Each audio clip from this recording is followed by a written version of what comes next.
기도하시겠습니다. 주님 감사합니다. 저희를 이 자리에 불러주시면 감사합니다. 주님의 말씀을 진지하게 듣기를 원합니다. 진지하게 듣고 살아내기를 원합니다. 그렇게 살아갈 수 있도록 주님 함께 해주십시오. 예수님 이름으로 기도드렸습니다. 아멘. 잠언 13장 3절 말씀이에요. 입을 지키는 자는 자기의 생명을 보전하나 입술을 크게 벌리는 자에게는 멸망이 오느니라. 근데 이게 입 조심하라는 얘기일까요? 여러분 이거 묵상해 보셨죠? 그죠? 묵상해 보셨을 텐데 이게 그냥 단순히 입 조심해라, 말 조심해라 뭐 이런 걸까요? 제가 지금부터 말하는 걸 한 1, 2분 정도는 전혀 노트 필기 하지 마세요. 인생에 하나도 도움이 안 되는 얘기를 제가 2분 정도 할 텐데 혹시 팔만대장경이라고 아세요? 팔만대장경이라는 게 있거든요. 불경을 막 쓴 거 있잖아요. 고려 때. 거기에 보면 천수경이라는 게 있어요. 필기하지 마세요.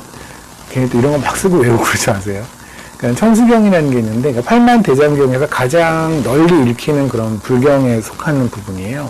거기 보면 정구업진언이라는 게 있어요. 정구업진언이 뭐냐면 말을 함부로 해서 그렇게 해서 남한테 상처를 주거나 뭐 이러면 자기 업이 쌓인다는 거죠. 업보 이런 말 들어본 적 있잖아요. 불교에서는 그런 거 하잖아요. 내가 나쁜 짓을 하면 그만큼이 쌓이고 내가 좋은 일을 하면 또 그만큼 쌓여서 좋은 업보가 있고 나쁜 업보가 있어 나중에 환생할 때 그 업보가 좋은 업보가 많으면 환생할 때 이제 좋은 걸로 태어나고 만약에 업보가 그냥 나쁜 게 많이 쌓이면 다시 환생할 때 이상한 걸로 태어난다 뭐 이런 얘기예요.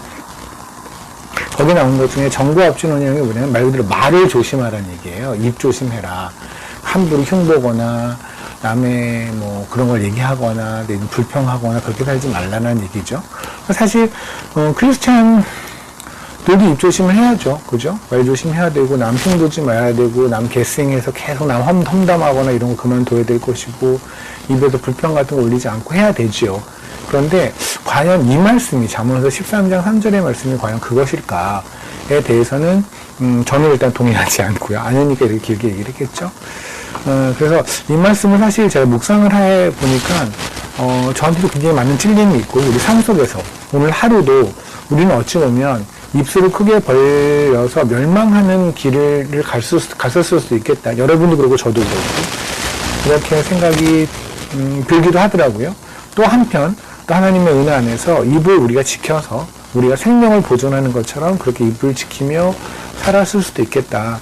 그런 정말 이거는 단순히 말 조심하자라는 것과는 차원이 굉장히 다른 정말 굉장히 다른 그런 이야기라는 거를 결국은 알아낸 것 같아요. 하나님 알려주신 것 같아요. 한번 오늘 그 말씀을 나눠볼게요. 일단 거기 입이라는 말이 있고 입술이라는 말이 있잖아요. 그죠? 입술, 그럼 영어로도 뭐 입은 마우스일 것이고 입술은 립일 거예요. 그죠? 입이 있고 입술이 있잖아요. 그냥 그거에 대해서는 굉장히 큰 차이점이 있을까? 어느 정도는 있지 않을까라는 생각이 드는데 일단 입 그러면 마우스라는 말은요 굉장히 많은 말로 쓰이죠. 우리가 어디 입구 그럴 때도 성경에서도 보면 뭐 땅에 입을 열어서 뭐 이럴 때 쓰기도 해요. 그래서 입이라는 게 단순히 우리가 얼굴에 있는 이 입 말고도 뭐 어디 들어가면 출입구할 때도 입구가 입이 될 것이고 뭐 어떤 것이 이렇게 벌어지는 것도 입의 모양이어서 입의 그 용례는 너무 많아요. 그러니까 성경에서 입이라는 이 마우스라는 단어, 이 단어가 이제 성경 그 히브리어는 페라는 단어인데 P-E-H라고 페라는 말인데 페흐 뭐 이렇게 되죠.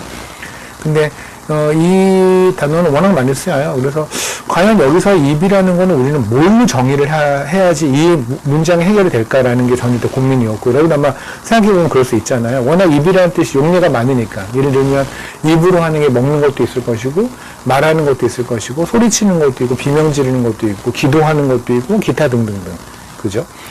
뭐 거기다 노래하는 것도 있을 거고 웃을 때도 입이라는 걸 가지고 입 모양을 보고 우리는 화났다 또는 웃는다라는 걸 알 수 있듯이 성경에서도 이 단어가 단순히 입이라는 말이지만 그 안에는 웃는다라는 의미도 쓰이기도 하거든요. 그러나 입을 가지고 우리가 할 수 있는 수많은 용례들 그거를 다 넣어서 그 입을 지키는 자는 자기의 생명을 보존한다고 하면 너무나 광범위하죠.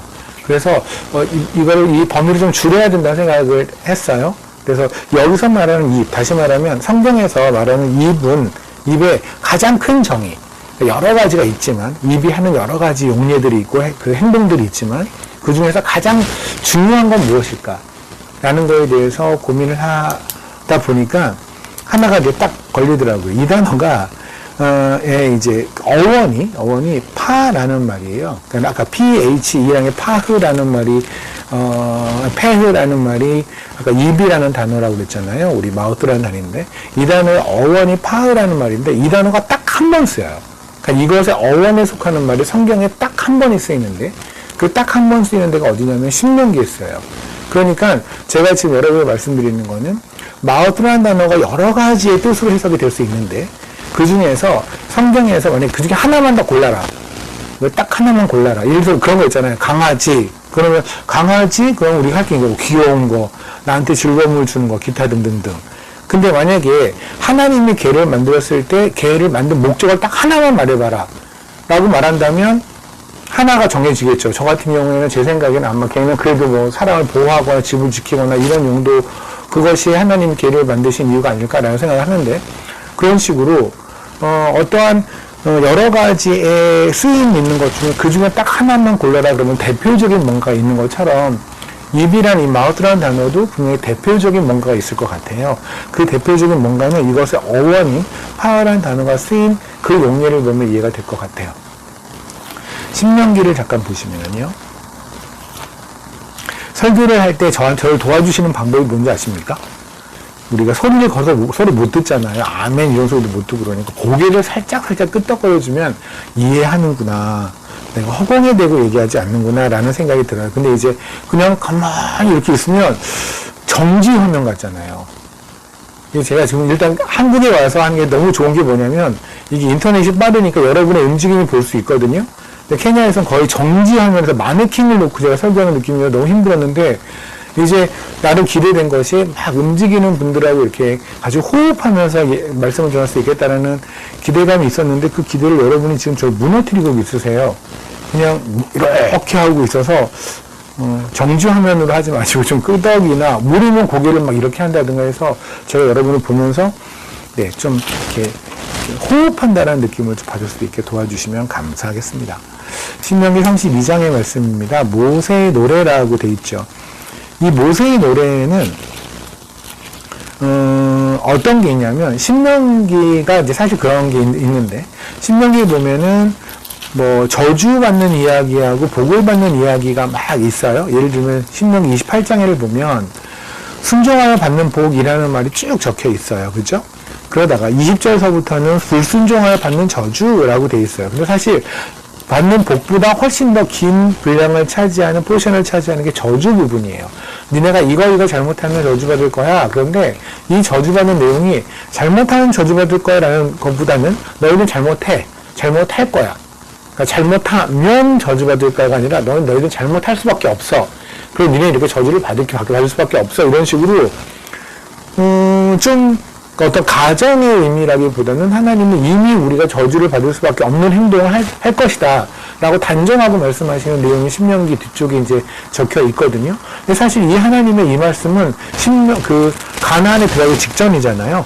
가나안에 들어가기 직전에 모세가 가나안에 못 들어가는 상태에서 백성들을 향해서 여태까지 우리가 어떻게 출애굽을 했고 광야 생활을 어떻게 했는지에 대한 얘기를 회고하는 게 신명기거든요.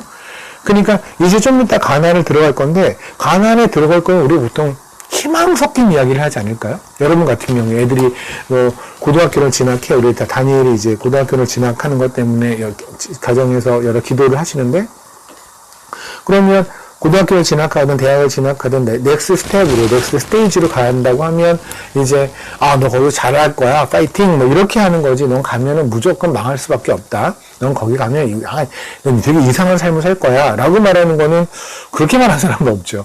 근데 하나님은 거의 그런 식의 분위기로 신명기의 뒷부분을 장식하세요. 근데 그 얘기는 하나도 틀리지 않아요. 사실 가나안 땅에 들어가잖아요. 그리고 나서 한 사람 한 게 바로 뭐예요? 그리고 나서 사사기예요.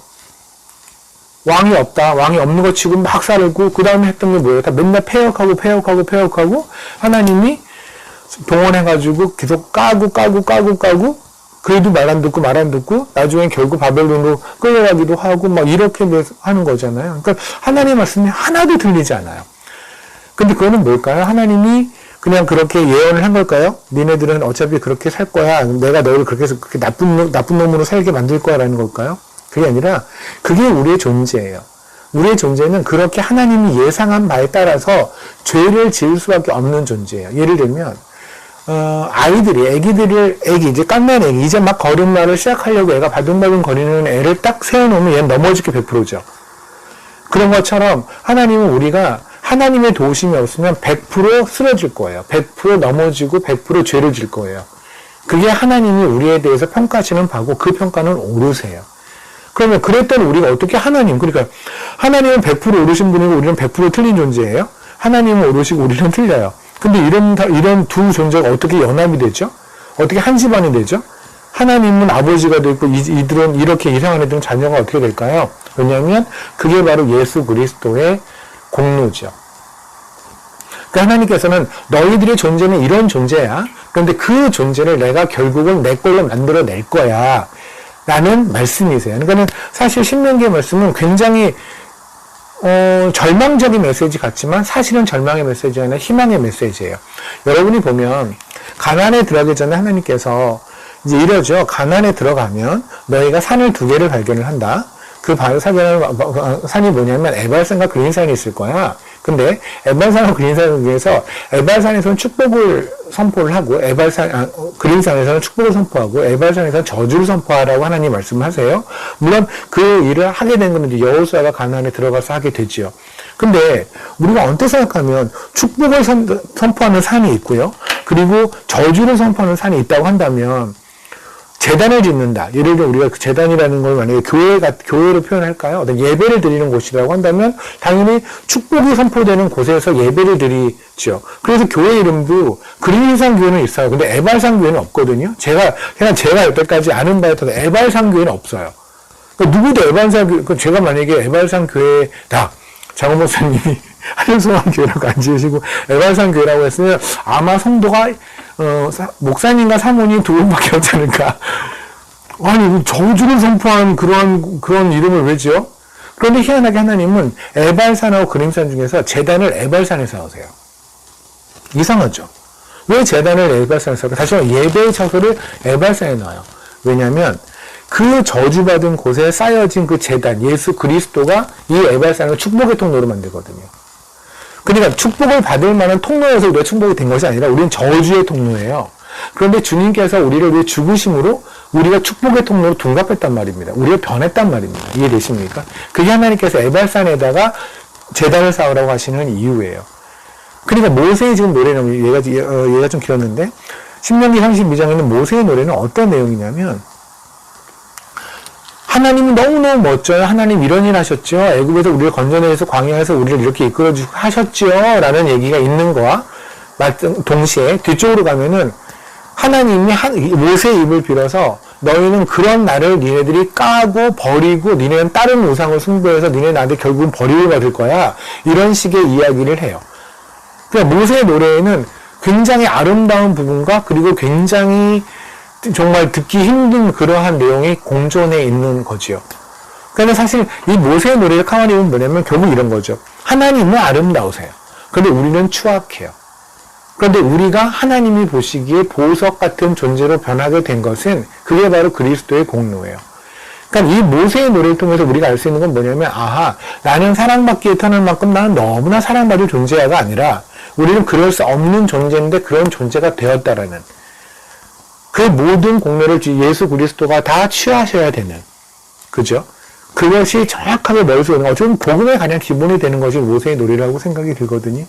그 모세의 노래 중에 어느 구절에 아까 말씀드렸던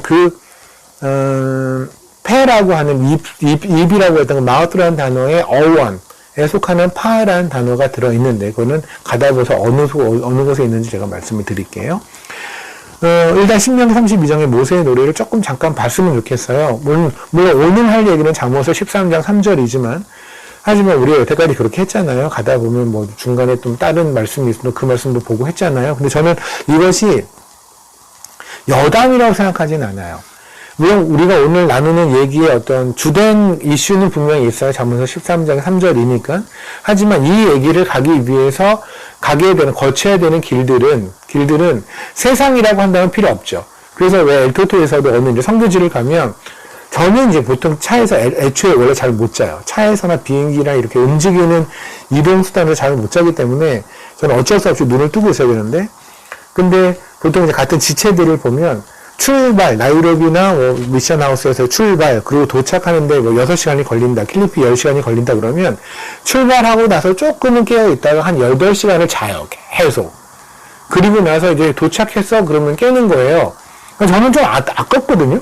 아니, 아프리카까지 와서 옆에 있는 풍경도 보고 좀 그러면 좋겠는데 그냥 자다 가는 거예요. 자고 도착. 근데 사실 또 한편 보면 그분들 생각에는 틀리지 않은 것이 어차피 도착해서 저기서 저 목적지에서 나는 열심히 사역을 할 거니까 충전을 할 거야. 뭐 이런 식의 마음을 가지고 그렇게 중간에 열심히 체력 보충을 할 수도 있겠죠. 잠을 통해서. 이렇게 그럴 수 있어요. 그런데 성경은 아니라는 거죠. 성경은 A라는 말씀을 보기 위해서 B, C, D 기타 등등의 말씀을 거쳐간다고 해서 이것들이 여담에 속하진 않는 거예요. 이것이 잠을 자도 되는 필요 없는 얘기는 아니라는 거죠. 왜냐하면 성경은 모든 말씀이 다 하나님의 말씀이잖아요. 그죠? 고로 이 말씀을 하기 위해서 거쳐가는 이곳에서도 우리가 이 정거장에 멈춰서 이 정거장에 이 휴게소 같이 보이는 이곳에 있는 거를 다 둘러보는 것도 우리에게 매우 중요한 일이라고 생각이 들거든요. 그래서 여태까지 잠언서뿐만 아니라 제가 설교를 하면서 어떤 중요한 이슈, 그러니까 오늘 나누고자 하는 그 메인 이슈 외에도 지나가는 이야기들의 이야기를 많이 나눴던 이유가 바로 그것입니다. 또 때로는 어쩌면 저는 오늘 잠언서 13장 3절의 말씀을 하지만 누군가는 신명기 32장의 말씀이 하나님이 정말 여러분 여기 있는 여러분 중에 누구에게는 주시기 위한 말씀일 수도 있거든요. 그렇죠? 그렇기 때문에 저는 그냥 모세의 노래에 대해서 잠시 전체를 다 나눌 수는 없는데 좀 나눠볼게요. 1절부터 볼게요. 하늘이여 귀를 기울이라 내가 말하리라 땅은 내 입의 말을 들을지어다. 2절 볼게요. 내 교훈은 비처럼 내리고 내 말은 이슬처럼 맺히나니 연한 풀 위에 가는 비 같고 채소 위에 단비 같도다. 왜 하나님은 내 교훈은 비처럼 내린다고 하셨을까요? 그리고 좀 멋진 표현이에요. 내 말은 이슬처럼 맺히나니 연한 풀 위에 가는 비 같고 채소 위에 단비 같도다. 왜 하나님은 하나님의 교훈, 하나님의 말씀을 주실 때 왜 비처럼 내리신다고 얘기하고 연한 풀 있잖아요. 이렇게 연한 풀, 세게 내리면 장대비가 내리면 그냥 툭 떨어져 버릴 것 같은 그런 연한 꽃잎 같은 그러한 거에는 아주 연하게 내려줘 주시고 그 다음에 때로는 그 채소 위에 단비처럼 막 여기서 말하는 단비는 샤워이거든요. 소나기예요. 소나기 막 쏟아붓기도 하고 때로는 그냥 살짝 살포시 조용히 내리시기도 한다는 말씀이에요. 근데 이게 과연 무슨 말일까? 하나님의 교훈이 비처럼 된다는 게 무엇일까? 중요한 말씀 같아서 볼게요. 욥기를 잠깐 보시면 욥기 20장입니다. 23절이에요. 그가 배를 불리려 할 때 하나님은 맹렬한 진노를 내리시리니 이러잖아요. 그때 이거를 이제 개역개정에는 이렇게 했는데 아마 세번역 성경을 가지고 있는 제 기억에 의하면 남서울 지체들은 남서교회 친구들은 세번역 성경을 교회에서 읽으라고 하는 것 같던데 어쨌든 그 세번역에 보면은 이거를 진노가 내리시리니 이거를 분노를 비처럼 내리시리니 이렇게 돼 있을 거예요. 세번역은 그죠? 어차피 똑같아요. 원어로 한다면 비가 내린다는 게 우리 레인 있잖아요. 레인이라는 말이 비라는 뜻이지만 자체가 비가 내리다라는 뜻이 있는 거잖아요. 하고 다 같다고 생각하시면 돼요. 그러니까 사실 이거의 의미는 분노를 하나님의 진노를 비처럼 내리신다라는 얘기예요. 그러면 진노를 비처럼 내리신다라는 건 어떤 의미일까요? 하나를 더 볼까요? 뭐냐면 시편을 잠깐 볼게요.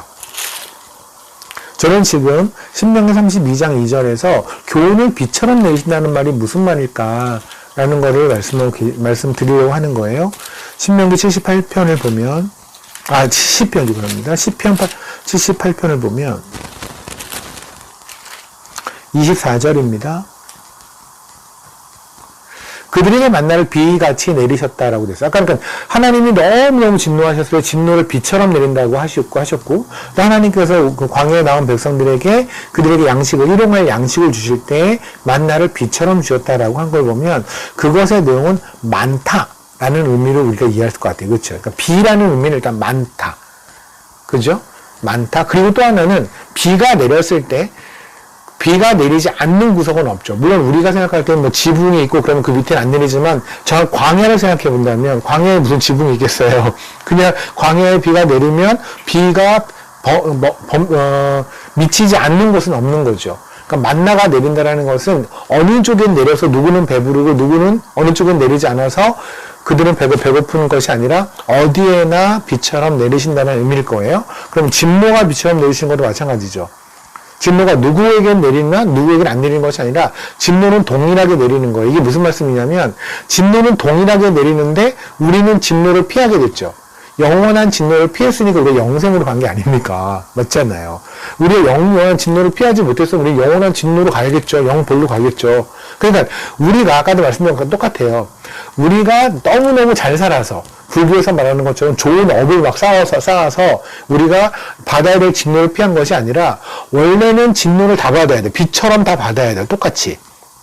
그죠? 그런데 어느 분이 오셔서 우산을 씌워주신 거예요. 어떤 분이 오셔서 누군가에게 우산을 씌워주심으로 이 진노의 비를 피하게 된 것이고 누군가는 이 우산을 씌워지지 않으므로 이들은 그 진노의 비를 다 맞게 되는 거죠. 이해되십니까? 이걸 성경에서는 하나님이 구원하시기로 작정한 자, 그걸 우리는 선택된 백성이라고 얘기하는 게 바로 이거잖아요. 그죠? 그러니까 진노를 비처럼 내린다라는 거나 만나를 비처럼 내린다는 거는 많이 내린다라는 표현과 더불어 빈틈없이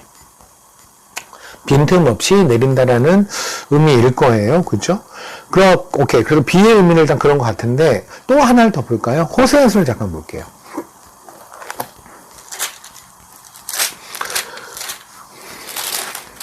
호세아서 10장에를 보면,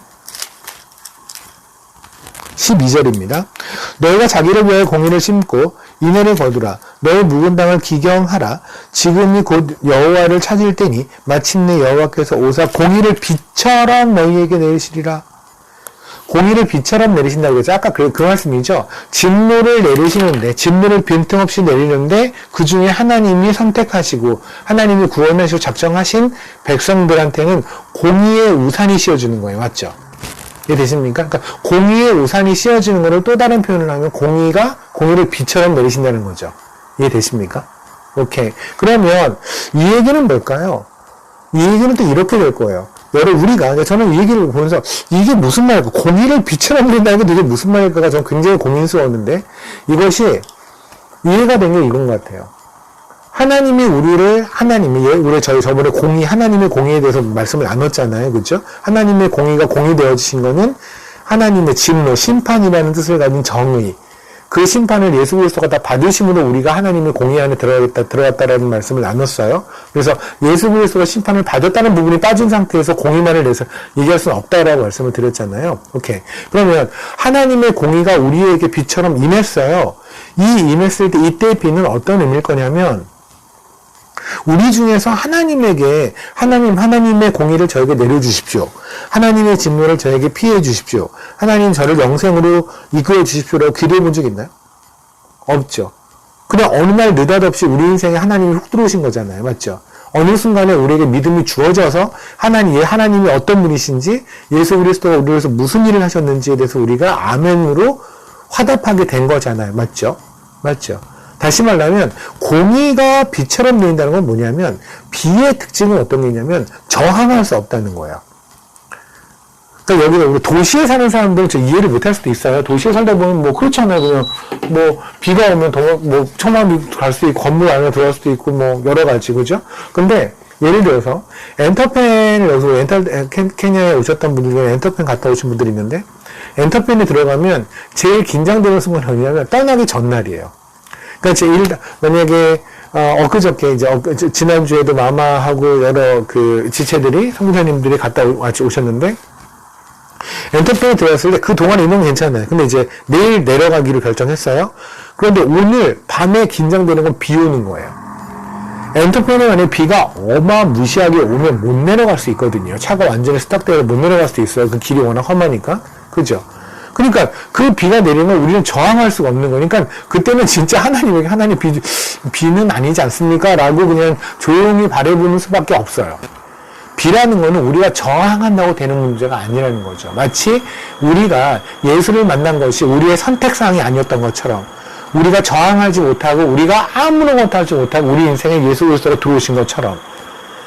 그러니까 공의가 비처럼 내린다는 일은 뭐냐면 하나님의 공의는 저항할 수 없게 저항할 수 없이 우리 인생에 들어오셨다라는 말씀으로 이해해도 괜찮을 것 같아요. 그렇다면 비라는 건 어떤 거냐면 일단 많다, 그죠?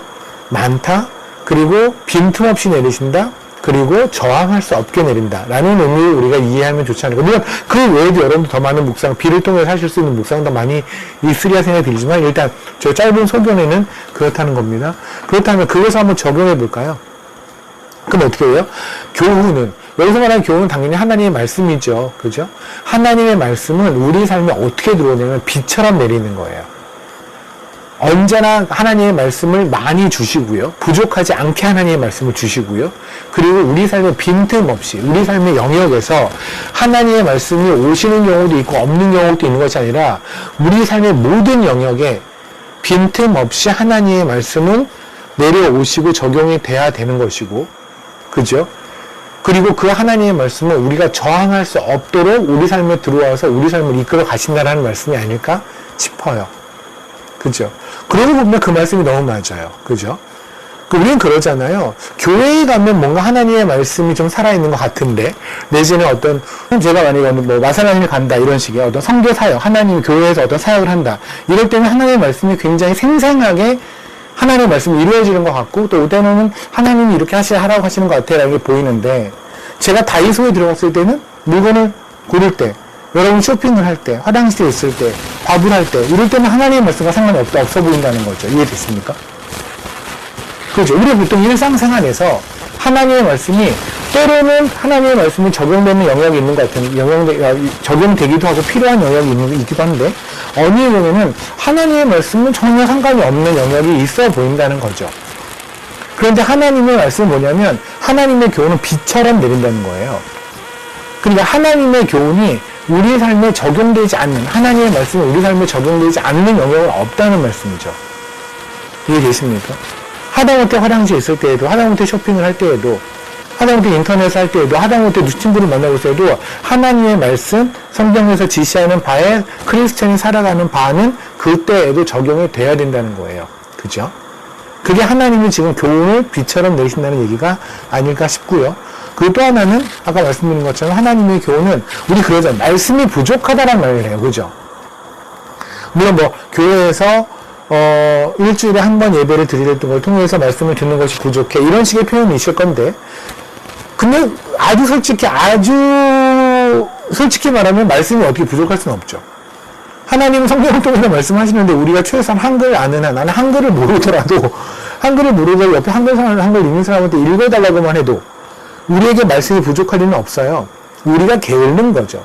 그 말씀을 보기를 게을리 하는 거고, 누군가가 말씀을 깊이 묵상해서 다 씹어서 입에 넣어주기를, 애기들 먹일 때 그러잖아요. 엄마가 다 씹어서 넣어주는 것처럼 다 씹어서 넣어주기를 기다리고 있으니, 그 씹어서 넣어주는 사람이 없거나, 씹어서 넣어주는 사람이 요만큼만 넣어주면, 나는 말씀이 부족해 라고 생각하는 건데, 하나님 입장에서 말씀이 부족할 리가 없다는 거죠. 그렇잖아요. 말씀으로 말씀하시는 하나님께서 말씀을 부족하게 주신다면 하나님 쪽의 잘못이게요. 그게 하나님이 비처럼 말씀을 주신다라는 의미일 겁니다. 오케이? 또 하나는 뭐냐면 아까 말씀드린 것처럼 우리 삶에 저항할 수 없이 우리에게 말씀이 주어진다라는 거예요. 그러니까 우리가 삶을 굉장히 잘못 살아갈 때 있잖아요. 뭐 대부분 그렇죠. 대부분의 우리 하루의 삶을 보면 참 상태 안 좋게 메렁메렁 거리고 살잖아요. 그죠? 그런데도 불구하고 하나님은 우리가 그렇게 죄가 좋아서, 세상이 좋아서 살아갈 때에는 말씀을 듣기 싫단 말이에요. 저항하고 싶잖아요. 그죠? 하지만 하나님은 그럼에도 불구하고 우리가 저항할 수 없게 우리의 정을 꺾어버리시고 우리에게 말씀을 주신다는 거예요. 하나님의 백성에게 반드시 하나님이 그렇게 하신다는 거예요. 아마 우리의 삶을 봐도 여러분 그럴 거예요. 내가 하나님의 말씀을 듣기 싫어서, 하나님이 싫어서 막 도망갔을 때가 있는데, 결국은 하나님이 쫓아오셔서, 끝까지 쫓아오셔서 그 말씀을 퍼부어주심으로 다시 정신 차려서, 아이고 하고 아멘 하면 엎어졌던 기억도 우리에게 한 번씩은 최소한 있지 않습니까? 그죠? 하나님 말씀 우리에게 이렇게 저항할 수 없게 주어진다는, 그건 정말로 어마어마한 축복이죠. 우리 같은 게 뭐라고, 사마리아 여인에게 가신 것처럼, 우리에게 온다는 거예요. 우리가 지하에 숨고, 어디에 숨고, 클럽에 숨고, 카페 뒤에 숨고, 친구들하고 숨고, 어디 가서 숨어 있어도 하나님이 끝까지 찾아오셔서 우리의 이름을 직접 부르시며 이리로 나와. 넌 거기 있으면 안 되라고 하나님 불러주신다는 거죠. 정말 감사하지 않아요? 욥기를 잠깐 보시면은,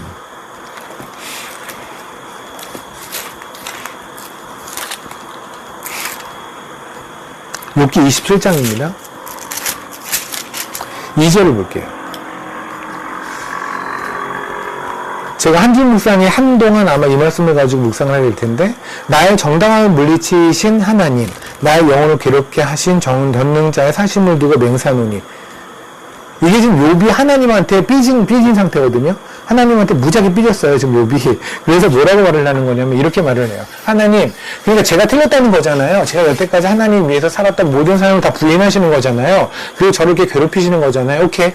그러니까 저에게 하나님은 어떤 분이냐면, 내가 나의 정당함을 물리치시고, 그리고 저를 괴롭히게 하는 그런 하나님이세요. 그 하나님께 제가 이렇게 말해볼게요. 이런 지금 얘기예요. 욥이 지금 굉장히 삐져있는 상태죠. 물론 욥이 지금 이렇게까지 얘기하는 상황은 우리가 충분히 납득이 돼요. 워낙 힘든 처지에 있었으니까. 어쨌든, 거기서 저는, 말하고 싶은 건 이거예요. 나의 정당함을 물리친 하나님. 이게 우리를 살린 거예요. 우리가 정당하다고 생각한 거, 우리가 옳다고 생각한 걸 하나님이 옳다고 생각하지 않으셨기에 우리가 살았어요. 그래서 제가 이런 식의 표현을 했잖아요. 우리가 하는 기도를 하나님이 안 들으시니까 우리가 산 거라니까요. 우리가 원하는 삶을 우리 하나님이 절대 귀도로도 안 들으시고 하나님 뜻대로 그냥 하셔서 우리 삶을 드라이브 하셨으니까 우리가 산 거라고요. 어떤 사람이 운전을 해요. 옆에 있는 꼬마의 3살짜리가 얘기를 하는 거예요. 아빠, 우회전 해봐. 아빠, 우회전. 아빠, 직진 해봐, 직진. 아빠, 좌회전 해봐, 좌회전. 아빠, N쪽으로 가, 왼쪽. 그러면 옆에 있는 엄마는 죽어요. 그렇잖아요. 남편이 지금 3살짜리 애를 얘기를 듣고 저 운전을 하면 이 집이 어디로 가겠어요, 지금 이 차가. 그렇잖아요. 그러니까 아빠가 어땠냐면, 아들이, 아빠 오른쪽으로 가봐, 그리고 직진. 아빠 왼쪽 가봐, 우회전. 그러니까 애가 무슨 말을 해도 아빠는 아빠의 길을 가야 목적지에 도착한단 말입니다. 하나님이 우리 삶에서 하나님 저에게 이거를 주세요, 이렇게 시켜주세요, 이렇게 해주세요 라는 우리의 정당함을 가지고 했던 기도를 하나님이 들으셨으면, 우리는 그랬잖아요. 성경에 의인이 없을 때 하나도 없다. 우리에게는 의의가 하나도 없어요. 그리고 우리가 원하는 모든 거는 하나님하고는 전혀 관계가 없는 우리의 삶을 그냥 어둠으로 끌려가는 그것만을 우리가 원하는 거예요. 근데 하나님께서 그러고 나서 하나도 들어주지 않으시고 하나님 뜻대로, 하나님 멋대로 우리 삶을 드라이브 하셨고, 때로는 우리가 달래는 그거를 절대 주시지 않으므로 우리를 지금까지 살리신 거예요. 그러니까 우리의 정당함을 하나님이 물리치셨으니까 우리가 살았단 말입니다. 그러니까 우리가 해야 되는 기도는 뭐냐면 이거예요. 늘 하나님, 우리가 옳다고 생각하는 게 하나님하고 하나님이 옳지 않다고 생각한다면 하나도 받아주지 마세요. 하나님, 단 하나라도 제가 오를 가능성이 있다라고 생각하지 마시고요. 그냥 하나님의 뜻대로 저의 삶을 이끌어가 주세요. 라고 한 게 우리의 기도여야 해요. 그죠? 이겁니다. 보세요. 우리는 늘 정당하다고 생각해요. 늘 정당하다고 생각하니까 우리가 죄를 지을 때도 나름대로 정당성을 부여하고 합리적으로 이유를 가지고 그렇게 죄를 짓잖아요. 그죠? 잘못을 하잖아요. 하나님 반대로 가잖아요. 이럴 때조차도 하나님은 저항할 수 없는 비처럼 공의를 내리신다고요. 하나님의 교훈을 내리신다고요. 그죠? 우리는 얼마나 저항해요. 하나님, 저의 사정이 이래요. 제가 이래요. 합리를 내세워서, 이성을 내세워서, 현실을 내세워서 하나님한테 끝까지 하나님의 말씀은 그게 아니야. 그렇게는 못 가요. 라고 하지만 하나님은 그럼에도 불구하고 저항할 수 없는 말씀을 주심으로 결국 우리가 순복하고 우리가 복종하고 그렇게 하나님 앞에 나아가게 만드는 거죠. 그게 하나님이 말씀하시는 교훈이 비처럼 내린다는 말씀이고, 멋지지 않아요? 진짜 멋지잖아요. 하나님이 교훈을 내리시는 방법이 그냥 내가 너에게 교훈을 줄게, 말씀을 줄게, 이게 아니라 비처럼 내린다는 이 말씀이 정말 알고 보니까 너무 멋진 말씀이더라고요. 그런데 더 멋진 말씀은 그 뒤에 있는 거예요. 말씀을 뭐처럼 내리냐면 연한 풀에 이슬처럼, 때로는 채소밭에 소나기처럼, 때로는 우리가 너무 연약할 때 하나님은 그 말씀을 너무 부드럽게 주시고, 너무 부드럽게 줘서 이리 와 하면서 이끌어 주시기도 하지만, 만약에 우리의 상태가 너무 메롱이라면, 아니면 우리의 상태가 하나님이 그걸 하나님의 강한 드라이브를 받을 수 있는 상태라고 한다면 하나님은 소나기처럼 주시며 우리를 이끌어 가시기도 한다는 거예요. 소나기 여러분 보신 소나기 많이 봤잖아요. 여기는 한국은 대부분이 그냥 그냥 포장도로여서 모르겠지만 그 흙바닥일 거면 비가 오면은요, 옆으로 막 고랑 같은 게 고랑이 막 생겨요. 시골만 가도 나올 거예요. 그 고랑이 막 생기죠. 잠깐의 그 소나기에도 막 고랑이 생기고 이렇게 되거든요. 그런 거예요.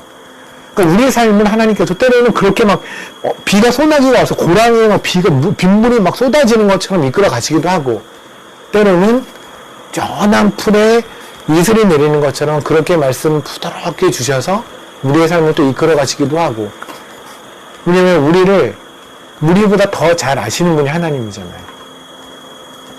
우리는 하루에 내 머리 감을 때마다 머리가 떨어지잖아요. 물론 머리를 감지 않으신다면 큰 문제는 안 생기겠지만, 머리를 감으신다면 머리가 빠질 텐데, 근데 머리가 몇 개 빠지는지 모르잖아요. 하도 많으니까 머리카락이. 그죠? 그런데 하나님은 우리의 머리카락을 세신대요. 그건 과장이 아니란 말입니다. 우리는 떨어진 머리카락 그 몇 개인지 모르는데, 하나님은 떨어지지 않은 이 머리카락을 다 세신대요. 나보다 나를 더 잘 아시는 하나님께서, 하나님이시기에 때로는 연한 풀의 이슬처럼 말씀을 주시고, 때로는 강하게 이끌어 가세요. 그러니까 하나님이 강하게 여러분 삶을 드라이브 하실 때 하나님 왜 너무 거칠게 하지 마세요라고 하지 마세요. 하나님이 거칠게 해야 되는 상태인가 보죠, 우리가. 그죠? 때로는 하나님께서 부드럽게 말씀을 주실 때, 하나님 왜 이렇게 부드럽게 하세요? 왜 저는 그렇게 하면 말 안 들어요? 라고 하지 마세요. 하나님은 그게 옳다고 생각하시니 또 그렇게 하시겠죠. 그죠? 오케이. 그게 바로 32장 2절에 있는 교훈이 비처럼, 그죠? 말씀이 이슬처럼 연한 채소 위에, 때로는 풀밭에 소나기, 담비인데 여기서 소나기가 내리는 것처럼 말씀을 주신다라는 말씀일 거예요. 그죠? 하나님이 이렇게 멋짐. 아까 제가 그랬잖아요. 모세의 노래에 보면 하나님의 멋짐, 하나님은 정말 멋지다라는 얘기가 막 써 있고, 그런데 그 멋진 하나님을 패역한 우리, 그 멋진 하나님이 십자가 달려 죽으시며 우리를 살렸는데, 근데 우리는 또 패역했어요. 이 패역한 우리를 하나님이 어떻게 하시겠다라는 얘기들이 있다고 이 말씀을 드렸잖아요. 모세의 일 다시 볼까요? 신명기 32장입니다.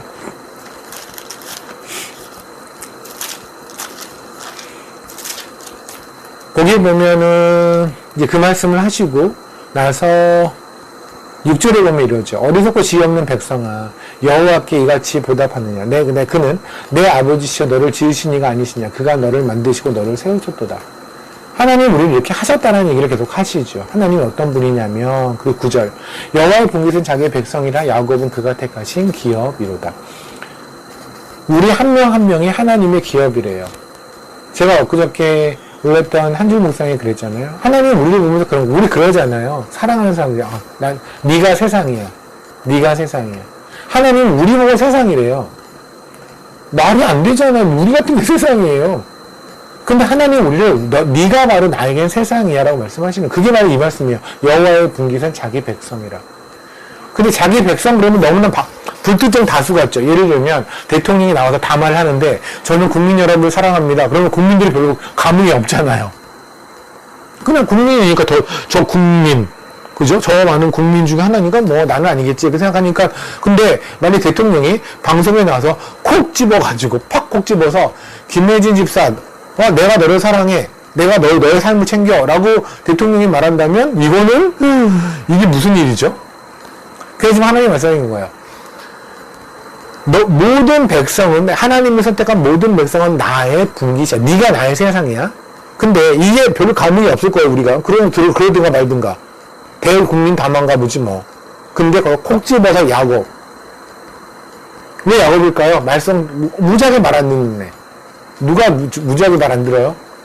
혹시 여러분 주문 보면서 옆에 칸에 있는 저 사람 이러고 있나요? 그 칸에 들어있는 당신들, 우리 자신이 야곱이잖아요. 하나님이 콕 집어서 말씀하시는 거예요. 네가 세상이야. 왜요?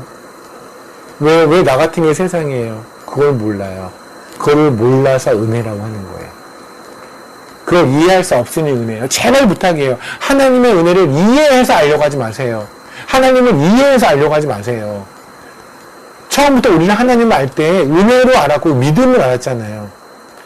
삶이 하나님을 믿을만 하니 하나님이 믿어져요. 하나님이 저거 주신 게 너무 좋아서 하나님은 좋으신 것 같아요. 그렇게 세상대로 생각하는 합리적으로 하나님을 이해하려고 하지 마세요. 하나님은 그렇게 이해하는 게 아니에요.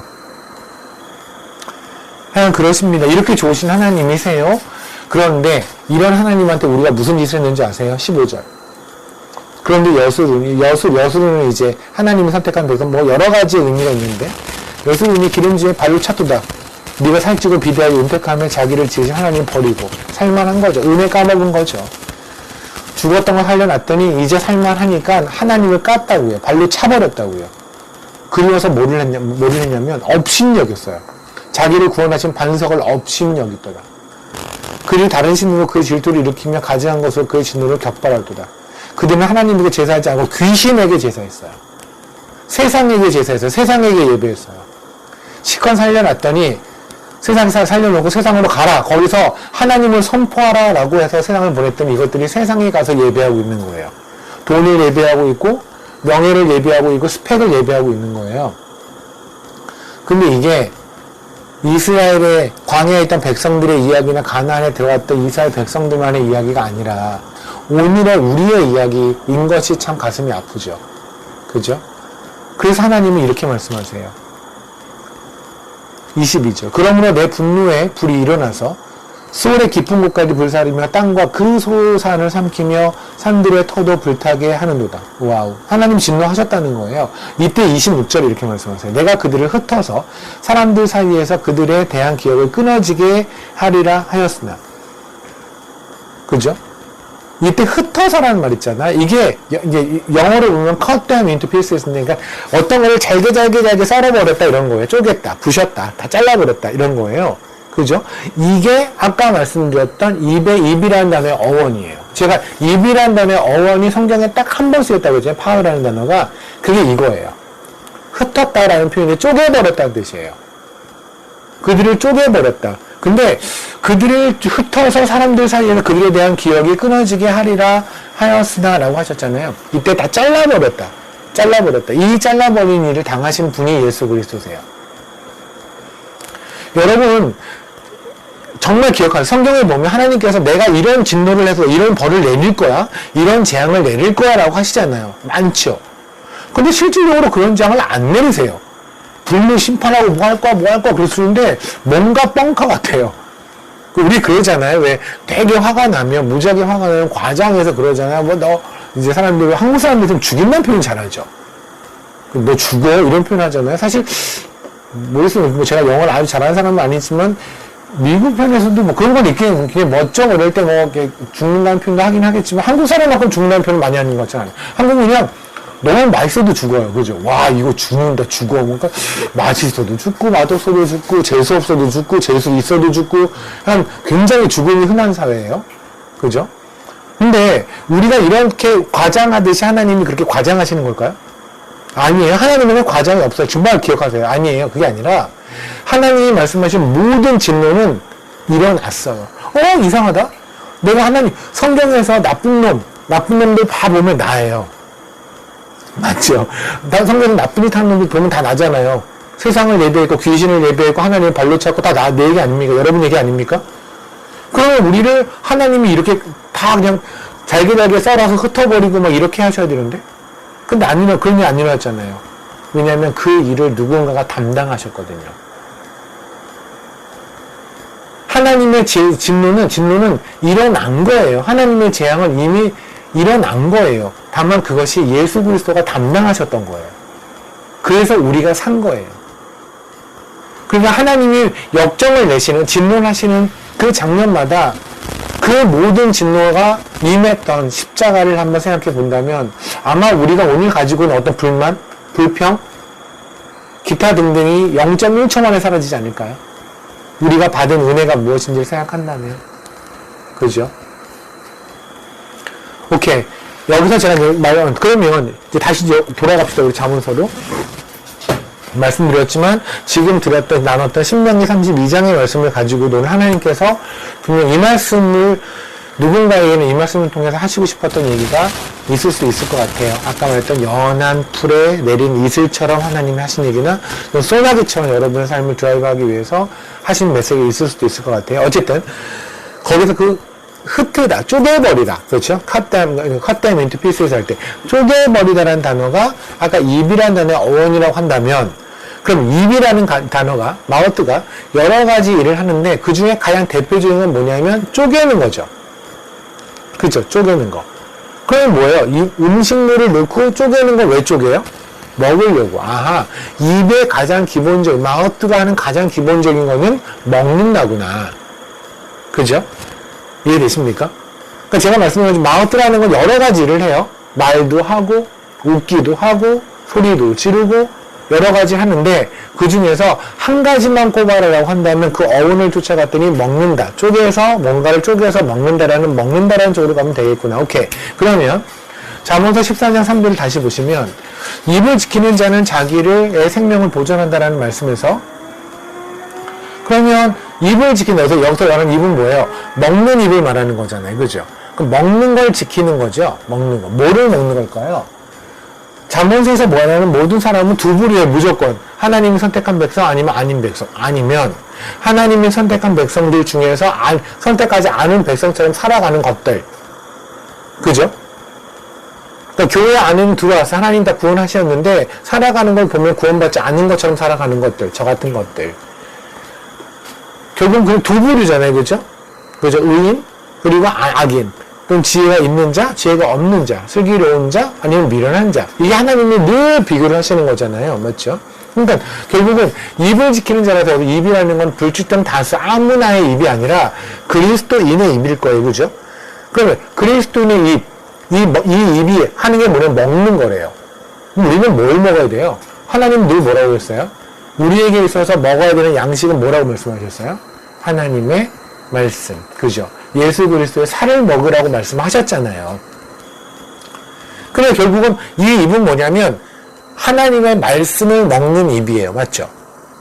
하나님의 복음, 하나님의 말씀을 먹는 입을 지킨다는 건 무슨 말일까요? 지킨다. 우리 지킨다는 건 너무나 잘 알고 있어요. 그냥 킵이라는 단어죠. 그죠? 킵이에요. 이게 히브리 어원으로 봐도 그냥 킵이라는 뜻이에요. 그냥 지킨다인데, 근데 지킨다라는 건 사실 여러 가지잖아요. 그죠? 지킨다라는 거는 보호한다라는 의미도 있고, 여러 가지, 지킨다라는 의미는 여러 가지 쓰이잖아요. 그럼 봅시다. 시편을 잠깐 볼게요. 워낙 많은데 그 중에 대표적인 걸 볼게요. 시편 25편. 시편 25편 10절을 보면 여호와의 모든 길은 그의 언약과 증거를 지키는 자에게 인자와 진리로다. 이때 여호와의 모든 길은 그의 언약과 증거를 지키는 자, 말씀을 지키는 자. 그죠? 그죠? 말씀을 지킨다. 이 단어예요. 말씀을 지킨다. 오케이. 말씀을 지킨다. 또 하나 25편을 봤으니 하나만 더 볼게요. 21절을 볼게요.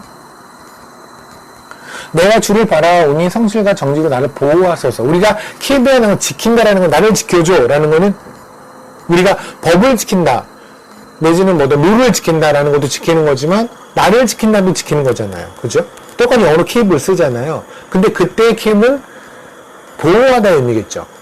그죠? 그래서 똑같이 어원이 그거예요. 그래서 그냥 어떤 말씀을 지킨다, 어떤 룰을 지킨다 할 때 그 지킨다라는 의미도 있겠고 또 하나는 보호한다. 그러니까 어떤 법을 준수한다는 의미겠죠. observe 같이. 법을 준수한다라는 의미도 있을 것이고, 하나는 protect 같이 보호한다라는 의미도 있을 거예요. 그죠? 그러니까 결국은 뭐냐면, 이 말씀이에요. 하나님의 말씀을 우리가 보호하는 것.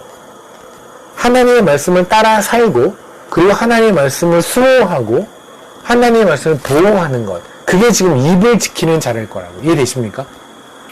그러니까 여기서 입을 지키는 자라는 아까 말씀드린 것처럼 그냥 스님들이 말하는 것처럼 말 조심하자, 너 입 조심해. 이게 이 얘기가 아니라 하나님의 말씀을 지키는 것. 하나님의 말씀을 보호하는 것. 하나님의 말씀을 살아내는 것. 그게 바로 입을 지키는 거란 말입니다. 이해되십니까? 근데 이거를 조금 더 구체적으로 보세요. 그러니까 이 얘기는 너무나 멋진 얘기인데 조금 이렇게 뭔가 훅 오진 않을 수 있는 게 좀 구체적이지 않아서 그럴 것 같아요.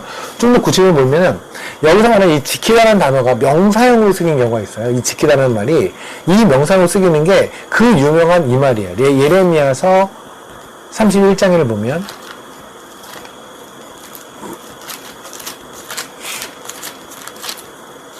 6절 보세요. 1절부터 잘 볼게요. 여호와의 말씀이니라. 그때 내가 이스라엘 모든 족속의 하나님이 되고 그들은 내 백성이 되리라. 아멘. 그때 한번 줄 쳐보세요. 그때. 예레미야 31장입니다. 예레미야 31장 1절에 보면 여호와의 말씀, 그때 내가 이스라엘 모든 족속이 하나님이 되고 그들은 내 백성이 되리라. 그때가 뭘까요? 2절.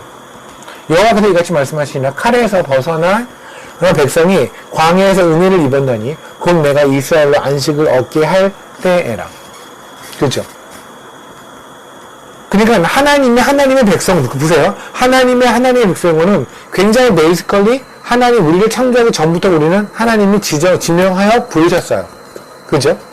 예레미야한테 그러잖아요. 네가 너의 엄마의 태중에 있을 때 내가 너를 알았다고 이게 말씀하시잖아요. 그죠? 바울도 똑같은 얘기를 하고요. 그러니까 엄밀히 말하면 우리는 태어나기 전부터 하나님이 선택된 백성들이에요. 그래도 누군가는 그렇지 않은 백성이에요. 하지만 우리의 삶에서 보면 분명히 하나님을 만난 시점이라는 게 있죠. 우리 쪽에서는. 저 같은 경우에는 38살인가 9살 그때 2007년도에 그래서 여러분들 같은 경우는 어느 시점에 하나님을 만나 그래서 하나님의 백성이 되고 하나님의 자녀가 된 시점이 있잖아요. 그때가 있을 거예요. 그때는 언제냐면 세상의 포로였을 때예요. 세상의 포로였을 때. 그 앞에서 보세요. 30장 얘기가 뭔지 아세요? 바벨론에 갔던 포로들 돌아오는 얘기예요.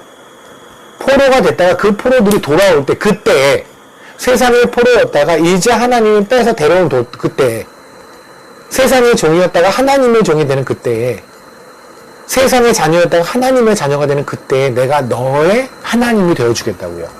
내가 너의 백성이 되겠다고요. 그래 여러분들 잘 기억하세요. 하나님, 저의 하나님이 되어주세요. 저는 하나님의 자녀가 되고 싶어요. 하나님의 자녀가 되는 건 뭔지 아십니까? 우리는 이미 하나님의 자녀예요. 근데 하나님의 자녀로 살아가는 건 뭐냐면 다른 거 아니에요. 세상의 종이 되지 않는 거예요. 세상의 포로가 되지 않는 거예요. 걱정과 두려움에 돈의 포로가 되지 않는 거예요. 미래에 대한 염려의 포로가 되지 않는 거예요. 우리는 하나님의 약속을 믿은 사람들이잖아요. 여러분, 너무너무 신뢰할 만한 사람이 약속을 하면 희망이 생기지 않아요? 그죠? 하다못해 그 사람이, 저 같은 경우에는 어렸을 때 굉장히 믿음이 가는 외삼촌이 갑자기 연락이 와서 내가 이번 주에 토요일날 가서 우리 짜장면 먹자 그러면 그럼 반드시 약속을 지켰거든요. 저한테 너무나 토요일은 희망의 날이었어요. 그날 그리고 반드시 이루어졌어요. 그런 것처럼 하나님이 약속하신 거를 믿으면 우리는 희망으로만 가야 되지 염려의 포로가 되는 게 아니죠. 그죠? 희망의 종이 돼야죠. 희망의 자녀가 돼야죠. 근데 염려가 되잖아요. 우리같이 확실한 사람들이 어디 있어요? 불확실하신가요? 여러분의 미래가? 우리의 미래만큼 확실한 사람들이 어디 있어요? 우리는 갈 곳이 있잖아요. 여러분 아파트 산다고 청약통장 넣는데 그 청약통장하고 기타 등 해도 그 아파트에 들어갈지 알지 모르잖아요. 이상은 다 불확실해. 아니 하다못해 우리가 내일 아침에 살아있을지 안 살아있을지 몰라요. 그런데 우리는 영원히 살 곳이 어딘지를 아는 너무나 확실한 사람들 아니에요? 그러니까 우리는 너무나 안정적인 소망을 가지고 살아야 되는데 우리는 여전히 불안과 염려 아예 포로로 산단 말입니다. 죄의 포로로 산단 말입니다. 그 포로에서 나온 그때에 다시 읽을게요. 예레미야 31장. 여호와 말씀이나 그때에 내가 이스라엘 모든 족속의 하나님이 되고 그들은 내 백성이 되리라. 저는 여러분이 오늘 하루 기도하고 이 말씀 듣고 기도하고 주무시고 내일 아침에 다시 한번 파이팅하면서 하나님 제가 오늘 하나님의 백성으로 살게요. 어떻게 해요? 세상 걱정의 포로 안 될게요. 세상의 포로 안 될게요. 어둠의 포로 죄의 포로 안 될게요. 저는 희망의 종으로 살게요. 선포하며 한번 그렇게 살아봤으면 좋겠습니다. 2절 됐고요. 3절 볼게요. 옛적에 여호와께서 나에게 나타나사 내가 영원한 사랑으로 너를 사랑하기에 인자함으로 너를 이끌었다 하였노라. 4절. 이게 영원한 사랑이에요. 하나님의 영원한은 오바가 아닙니다. 우린 그러죠. 영원히 사랑해 라고 말을 하지만 영원히 사랑하지 못하면 영원히 못 사니까. 일만 요만큼만 생겨도 뭐 사랑을 포기하는 사람들이 무슨 영원히 사랑해요. 인간은 그렇게 안 되죠. 근데 하나님이 말하는 영원이라는 건 진짜 영원이에요. 그래서 그러지 않아요. 영원한, 그죠? 영원한 사랑으로 너를 사랑하기에 변치 않겠다는 거예요. 그런데 4절의 말씀이 기가 막혀요. 처녀 이스라엘아. 이스라엘 그러면 뭐예요? 뭐하러 유명해요? 지금 이게 예레미야서예요. 이 전까지 하나님 계속 뭐래요? 넌 간음하였고 음행하였고 이걸 너무나 많이 쓰였죠, 여태까지. 그렇잖아요. 너무나 많이 쓰신 얘기가 바로 그 너는 음행하고 간음하고 기타 등등등등. 아니 생각해보세요. 음행하고 간음하고 그랬던 여인이 어떻게 처녀가 돼요? 근데 여기서 말하는 처녀는요, 어원으로 보면 버진이에요, 버진. 그냥 정말 남자를 한 번도 거치지 않았던 여자. 그냥 처녀예요. 그럴 리가요. 이게 바로 복음의 비밀이에요. 우린 세상에 음행을 했던 자들이죠. 맞죠? 전부 다. 그런데 예수 그리스도의 피로 우리는 주를 기다리는 신부가 되어서 처녀가 된 거예요. 그러니까 보십시오. 세상에서는 남자 여자가 잠을 자게 되면, 결혼을 하게 되면 처녀상이 사라져요. 하지만 우리는 예수 그리스도의 신부가 된 자들은 예수 그리스도의 신부가 되는 순간에 처녀가 돼요. 왜냐면 우리의 죄가 씻겨지거든요. 그걸 우리 순결한 신부라고 얘기하는 거예요. 이해되십니까? 그러니까 처녀 이스라엘은 뭐냐면 내가 너의 죄를 용서했다는 얘기예요. 네가 세상의 포로였잖아. 바벨론의 포로였잖아. 근데 내가 끄집어냈어. 너는 아마 그러다 옛날에 이런 거 했고 저런 거 했고 내가 옛날에 얼마나 타협했었고 죄를 졌었고 음행을 했었고 기타 등등등등등을 가지고 하나님을 봤는데 하나님은 내가 그 죄를 기억치 아니할 거라고요. 너는 나한테 이런 처녀 이스라엘이야. 그런데 6절이 이거예요. 에브라임 산 위에서 파수꾼이 외치는 날이 있을 것이라. 이르기를. 그럼 보세요. 여러분, 이때 이 파수꾼이 바로 아까 말했던 그 킵이라는 단어 있잖아요. 지키다. 그거의 명상이거든요. 명상을 썼을 때예요. 그럼 보세요. 우리 보통 파수꾼이 하는 일이 뭐 같아요? 뭔가를 살펴보고, 그죠? 뭔가 살펴보고 뭐 이렇게 보이잖아요. 그런데 하나님이 지금 예레미야를 통해서 하시는 파수꾼이 하는 일은 뭐냐면 이거예요. 너희는 일어나 우리가 시온에 올라가서 우리 하나님께로 나아가자 하리라. 그러니까 파수꾼이 해야 되는 건 뭐냐면 그 아름다운 하나님을 선포하는 거예요. 하나님의 은혜를 선포하는 거예요. 이해되십니까? 그러니까 우리가 설교할 때 비단 목사님들뿐만 아니라 우리가 가정 예배를 드릴 때 아버지가 그럴 수 있겠죠. 집사님이고 우리 다니엘 집 같은 경우에 김목사님이 그럴 수 있겠죠. 그런 식으로 말씀을 전할 때, 내지는 직장에서 또 모르는 사람들한테, 예수를 모르는 사람한테 말을 전할 때, 또는 소 모임에서 말씀을 전할 때, 그 말씀을 전할 때 여러분이 정말 기억할 건 뭐냐면, 하나님의 아름다움을 전하지 않으면 여러분은 파수꾼의 사명을 하신 것이 아니에요. 하나님의 하나님됨을 전하세요. 아까 우리 지금 계속 얘기했죠. 하나님의 은혜. 하나님은 어떤 분이냐면, 이 얘기가 계속해서 나와야 돼요. 물론 그걸 하다 보면 그 하나님을 잊어버리는 우리의 잘못이 드러날 것이죠. 그죠? 근데 이 얘기가 없이, 하나님의 아름다움의 얘기가 없이, 추악함만 드러내는 거는, 이거는 아니에요. 이걸 우리는 정죄라고 얘기하죠.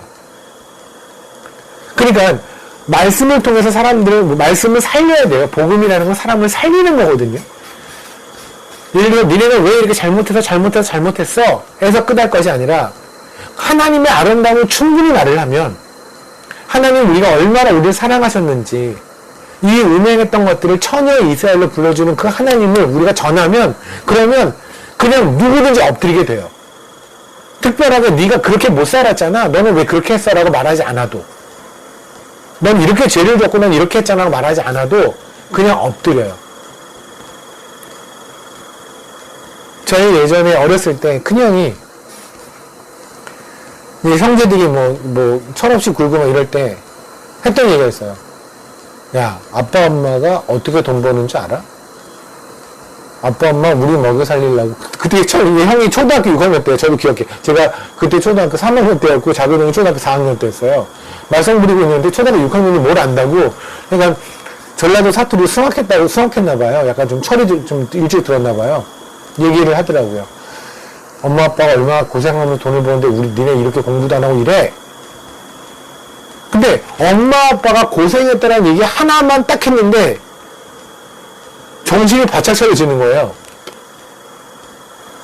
하나님이 어떤 분인지만 얘기해도 우리는 정신을 차린다니까요. 물론 구체적으로 지적할 필요도 있겠죠, 때로는. 근데 이거는 있는데 이게 없으면 큰일 나요. 차라리 이건 안 해도 돼요. 하나님이 아름다우심을 선포하면은 그 안에서 하나님이 주시는 찔림이 있단 말입니다. 그게 파수꾼이 하는 일이에요. 파수꾼이 할 거는 위에서 말씀하신 그때에 포로된 우리를 건져서 우리의 하나님이 되어주셨고 그분의 영원한 사랑으로 우리를 사랑하시고 우리를 처녀 이스라엘에 불러준 그 하나님을 기억하자. 그 하나님에게로 가자. 그렇게 선포하는 자들이 바로 파수꾼이란 말입니다. 그렇게 하는 것이 바로 입술을 지키는 자예요. 이해되십니까? 자, 입술을 지키는 자가 바로 이 파수꾼의 말을 하는 거예요. 하나 더 볼까요? 파수꾼이라는 말 이사야서입니다. 62절이에요. 2장 6절입니다.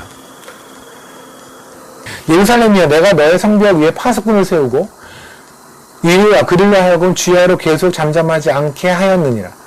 너희 여호와로 기억하시게 하는 자들아 너희는 쉬지 말며. 그죠? 이게 파수꾼 나오죠. 똑같은 말이에요. 아까 말했던 지키다라는 뜻. 파수꾼. 근데 이 파수꾼이 뭐를 하는지 아세요? 보세요. 거기도 마찬가지로 보면 1절 보세요. 나는 시온의 의 빛같이 예루살렘의 구원의 횃불같이 나타나도록 시온을 위하여 잠잠하지 아니하며 예루살렘을 위하여 쉬지 아니할 것인지. 이방 나라들이 공의를 뭇 왕이 다 내 영광을 볼 것이요 너는 여호와의 입으로 정하실 새 이름으로 일컬음을 될 것이며. 이렇게 하나님은 이렇게 하시는 이렇게 하셨다는 얘기를 계속 하시죠. 그래서 뭐냐면 내가 그 파수꾼을 세우고 내가 한 일들을 너한테 하게 만들 것이라는 거예요. 이게 파수꾼의 일이에요. 그러니까 우리가 여기서 말하는 건 단순히 여러분 꼭 기억하세요. 이건 단순히 어떤 말씀을 전하는 자들만의 얘기는 아니잖아요. 그죠? 우리 모두예요. 우리 모두는 어떻게 하냐면 하나님의 영광을 하나님이 어떤 분이신지를 하나님의 은혜가 어떤 건지를 정확하게 알고 전해야 돼요. 맞죠? 그 자들이 바로 파수꾼이고 그 자들이 바로 입을 지키는 자라는 말입니다. 그러니까 우리 입에서 올라가야 되는 건 뭐냐? 우리 입에 올라가는 건 하나님의 영광이에요. 불평이 아니라 영광이란 말입니다. 우리가 하나님에게 원하는 건 하나님에게 이거 달라서 주세요가 아니라 하나님이 이미 주신 것에 대해서 감사하는 것. 하나님이 이렇게 영광을 받으시니 마땅하다고 말하는 것. 그게 바로 입을 지키는 자일 거예요. 그죠? 그러면 다음으로 그럼 거기서 말하는 입술을 크게 벌리는 자에게는 멸망이 오느냐. 이건 뭘까요? 원래 입술을 크게 벌려야 되는 거 아닌가요? 우리 입술을 크게 벌려서 복음을 전하고 이래야 되는 거 아닌가요? 그죠? 근데 입술을 크게 벌리는 자는 멸망한다. 말하지 말라는 걸까요? 근데 입 다물고 살라는 걸까요? 아까 말했던 그걸까요? 이것도 마찬가지예요. 그래서 입술이라는 거는 그냥 말하다라는 걸로 쓰이는 게 일반적이에요. 그냥 입술은 말하다라고 쓰여요. 그래서 어느 어떤은 말하다. 아까 우리가 입이라는 단어, 마우스라는 단어도 말하다는 뜻이 있지만 그것의 주된 뜻은 먹다라는 걸로 우리 이해를 했잖아요. 입술의 뜻은 그냥 스피치의 뜻도 있고 언어의 뜻도 있고 연설 또는 말하다. 근데 어쨌든 다 말하다라는 말로 우리가 귀결시킬 수 있을 것 같아요.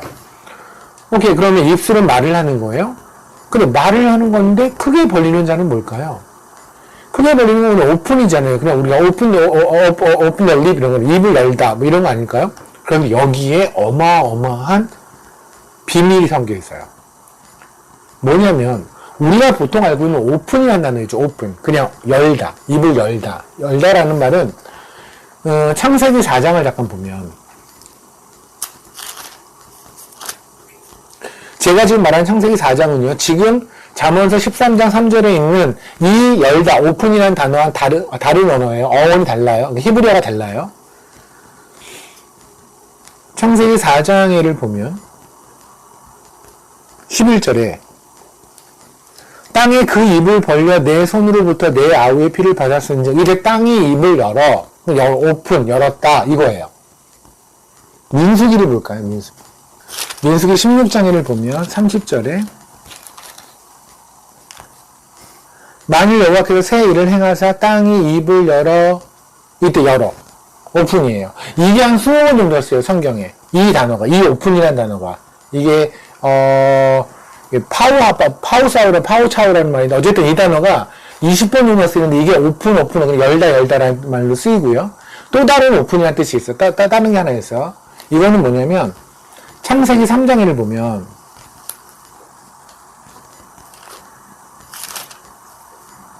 창세기 3장에를 보면 5절에 너희가 그것을 먹는 날에 너희 눈이 밝아져 라고 돼 있잖아요. 이때 눈이 밝아져가 바로 눈이 열렸다라는 말이거든요. 그러니까 영어로 표현하면 너희의 눈이 열릴 거야, 오픈될 거야 이렇게 돼요. 근데 이 단어도 한 20번 있는데 이건 전부 다 대부분이 눈이 뜨다. 눈이 뜨다라는 말을 써요. open the eyes, open your eyes, open their eyes 같이 이렇게 눈을 열다라는 말을 쓰이는 게 이 단어고요. 또 하나 입을 열다. 입을 열다 할 때 쓰이는 건 아까 말씀드렸던 창세기 4장에 있는 말씀이나 민수기 이 말씀이에요. 입을 열다는. 근데 희한하게도 잠언서 13장 3절에는 지금 입을 크게 벌려서 라고 돼 있잖아요. 그럼 이때 연다라는 단어는 아까 두 개 나눴던 입을 열다라든가 또는 눈을 열다라는 그 오픈이라는 단어가 아니라 또 다른 말을 썼는데 얘가 성경에 딱 두 번에 쓰여요. 하나는 물론 지금 잠언서 13장 3절에 쓰였겠죠. 근데 또 한 번에 쓰이는데 이게 놀라운 뜻으로 쓰여요. 무슨 뜻으로 쓰이냐면 보세요. 에스겔서를 잠깐 보실래요? 다시 말씀드립니다. 지금 정리하는 거는 우리가 지금 입술을 열어서 그럼 우리가 입을 열어서 말을 했구나 이렇게 이해할 수 있는데 이때 열었다라는 말을 하나님께서는 의도적이시겠죠. 당연히 하나님한테 뭐 우연은 없을 거니까 생각 없이 하실 일이 없으니까 의도적으로 어떻게 했냐면 다른 데 쓰는 오픈이 아니라 눈을 열었다, 입을 열어 말했다 했다는 그 단어들이 아니라 독특하게도 딱 한 번, 그러니까 잠언서 지금 이 말씀을 제외하고 딱 한 번 다른 곳에 쓰인 단어를 가지고 오픈이라는 말을 썼단 말입니다. 근데 이때 이게 어디 쓴 거냐면 에스겔서에 썼다는 거예요. 16장에. 그래서 16장에를 보면 그것도 제가 1절부터 잠깐 봐볼게요. 너무너무 잘 알고 있는 얘기입니다. 가증한 예루살렘인데 거기는 이걸 3절에 이르시기를 주 여호와께서 예루살렘에 관하여 이같이 말씀하시되 내 근본과 난 땅은 가나안이요 내 아버지는 아모리 사람이요 내 어머니는 헷 사람이라. 그죠? 그러니까 근본 없는 거죠. 근본 없는 집에 났어요. 네가 난 것을 말하건대 네가 날 때 네 배꼽 줄이를 자르지도 아니하였고 너를 물르시지도 않아. 이게 무슨 말이냐면 세상이 우리를 대하는 방법이에요. 세상은 그러잖아요. 너 없으면 죽을 것 같아. 나 너만 사랑해. 그러잖아요. 그런데 세상은 실질적으로는 마치 아기를 낳아놓고는 탯줄도 잘라주지 않고 몸도 그냥 핏덩어리잖아요. 막 이거 핏덩어리 애를 닦이지도 않고 내버려 두는 게 세상이 우리를 보는 관점이에요. 우리는 그것도 모르고 세상이 좋은 거예요. 내가 없으면 세상이 울 것 같아요. 내가 없으면 세상이 무너질 것 같아요. 아니요. 우리 너무나 많이 보잖아요. 우리는 지금 오늘도 알잖아요. 오늘도 누군가는 죽었는데 그가 빈자리를 마치 물이 빠져나가면 물이 쑥 들어오는 것처럼 그냥 0.1초만에 누군가가 메우고 있잖아요. 그죠? 누군가가 죽고 났을 때 세상은 한 2, 3일 정도의 슬픈 척을 하고 그냥 끝나는 거예요. 그죠? 오늘 뭐 저기 CNN 뉴스를 봤더니 굉장히 옛날부터 유명했던 부시 행정부도 유명했던 그 국방부 장관했던 최초의 흑인 그 군사장관이었던 분이 오늘 뭐 어저께인가 돌아가셨다고 하던데 뭐 애도를 해요. 그죠? 심심한 조의를 표해요. 오케이. 그러고 나서 하루 이틀이면 이게 잊혀져요. 누구도 거기다 신경 안 써요. 세상은 그래요. 그죠? 그러니까 하나님은 지금 세상에 우리를 어떻게 다루는지를 에스겔서를 통해서 에스겔을 보여주세요. 니들을 태어났는데 니들의 꽃이 니들을 엄청 배려 앞에 태어나 너를 케어하는 것 같지만 사실은 너를 낳아놓고 탯줄도 딸려오지 않았다고요. 그때 하나님이 그러셨다는 거예요. 너희가 피투성이라도 살아만 있어. 내가 너를 언젠가 데려오고 내가 키울 거야. 내가 너를 나의 신부로 삼을 거야. 나의 자녀로 삼을 거야. 그러니까 그때까지만 피투성이라도 살아있으라. 그리고 6절에 그러시죠. 내가 내 곁을 지나갈 때 네가 피투성이가 되어 발달한 걸 보고 내가 이르기를 너는 피투성이라도 살아있으라. 다시 이르기를 피투성이라도 살아있으라. 사실 이게 우리가 이 땅에서 살아가야 되는 방법이에요. 피투성이라도 사세요. 주 안에서 사세요. 그냥 피투성이라도 주 안에서 사세요. 세상에서 보면 그냥 마이짱이 된 것처럼 온몸에 멍자고 있는 것처럼 살지만 괜찮아요. 피투성이라도 살아있으세요. 피투성이라도 주 안에서 호흡하세요. 그러면 되는 거예요. 그런 우리를 주님이 이제 드디어 건지시죠. 8절에 갔더니 내가 내 것을 지나가면 또 보니 네가 내 때가 사랑을 할 만한 때라. 이제 하나님의 때가 된 거예요. 아까 우리가 보았던 거와 마찬가지죠. 하나님의 때가 돼서 내 옷으로 너를 덮어서 그리스도의 옷으로 우리를 덮었어요. 주님이 자신의 살가죽을 벗겨서 우리를 덮었어요. 그래서 벌거벗은 우리를 해서 내게 맹세하여 언약하여 너를 내게 속하게 하였느니라. 그렇죠. 우리 횃불 언약이라고 기억하시죠. 아브라함하고 하나님이 언약을 하는데 그 언약을 한번에 보면 이렇게 하잖아요. 언약이라는 건 원래 두 사람이 새끼손가락을 걸고 하는 게 언약이죠. 약속이잖아요. 그죠? 예를 들어서 여러분이 여기는 뭐 결혼 안 하신 자매님들, 뭐 형제님들 있을 텐데 그럼 자매님들이 아마 더욱더 충격적이게 될 거 이해는 갑자기 여러분이 어느 날 동사무소를 갔는데 혼인신고가 돼 있다고 칩시다. 남자를 만난 적이 없는데 그게 무슨 일이야? 그랬더니 옆집에 있는 총각이 너무너무 여러분이 아름다워서 그냥 일방적으로 혼인신고를 한 거예요. 어떠시겠어요? 이건 소송감이, 이건 뭐 진짜 그건 큰일 나는 거죠. 지금 이런 식이에요. 하나님이 아브라함하고 언약을 맺는 걸 보면 아브라함은 잠잘 때 하나님이 혼자 쪼개진 고기 사이로 혼자 횃불에서 지나가시는 횃불 언약이잖아요. 아브라함 뭐가 돼? 뭐 있다고 언약이 다 있어요. 근데 언약은 이렇게 돼야 돼요. 하나님의 언약은. 왠지 아십니까? 하나님의 언약은 저항할 수 없는 하나님의 공의가 우리의 허락 없이 우리의 의사 없이 우리의 의견을 듣지 않고 십자가에 주님이 그냥 달리셨죠. 그렇잖아요. 우리의 동의를 받지 않으셨잖아요. 달리셨죠. 내가 되어서 아니 하나님 제가 주님이 십자가에 제가 되어서 달리는 거 이런 거 별로 저 원치 않아요. 이건 초상권 침해 아니에요? 우리가 뭐 방송할 때 어디서 내 이름 석자만 써도 이건 기분 나쁘겠는데 아니 내가 되어서 십자가에 달리다니요. 왜요? 나 싫어요. 근데 우리한테 그런 거 묻지 않으셨어요. 그냥 달리셨어요. 그냥 십자가 달려서 내가 선민원이야 그리고 죽으셨어요.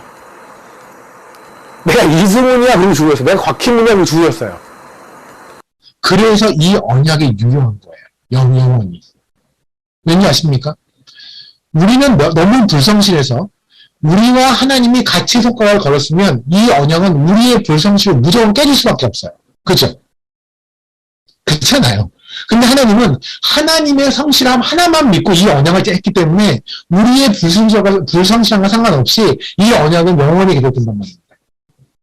그래서 구원이 치르지 않는다고 하는 거예요. 이해되세요? 이게 이거예요. 하나님이 저항할 수 없는 공의를 우리가 비를 주세요 하지 않았는데 그냥 비를 내리셨어요. 그게 아까 말씀한 거예요. 공의가 비처럼 내리셨다고요. 그냥 내리신 거, 저항할 수 없이. 그 얘기죠. 그러면 애기는 그냥 발짓하고 있는데 일방적으로 오셔서 하나님 그리스도의 옷을 입히시고 일방적으로 맹세하세요. 뭐라고 하세요? 거기 8절 중간에 내게 맹세하고 하나님이 하나님의 이름으로 하나님 자신에게 맹세하는 거예요.